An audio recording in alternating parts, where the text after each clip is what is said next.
सुनिए, महसूस कीजिए और सच सच बताइए, क्या मेरी शायरी दिल तक पहुंची या सिर्फ लफ्ज़ों में रह गई। आपकी एक राय मेरी अगली शायरी को बेहतर बना सकती है।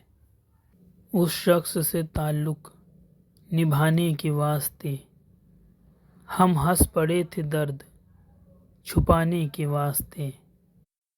गमे यार तेरी खैर, ओ यार तेरी खैर, शराब पी गई तुझे भुलाने के वास्ते।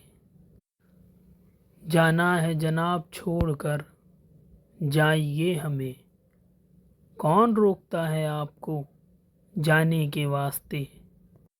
मुरादें तो है मिलती और मिलती ही रहेंगी, यकीन चाहिए हाथ उठाने के वास्ते। इस दुनियाए फ़ानी का मकसदे जा है हम फ़कत गम मनाने के वास्ते। दिल हो रहा है बेताब तेरी जुस्तजू में यूं, जैसे उड़ रहा हो पंछी ठिकाने के वास्ते। तेरी आंखों के सिवा है मुझको काम क्या, हाशिम रह गया फ़कत मैं खाने के वास्ते।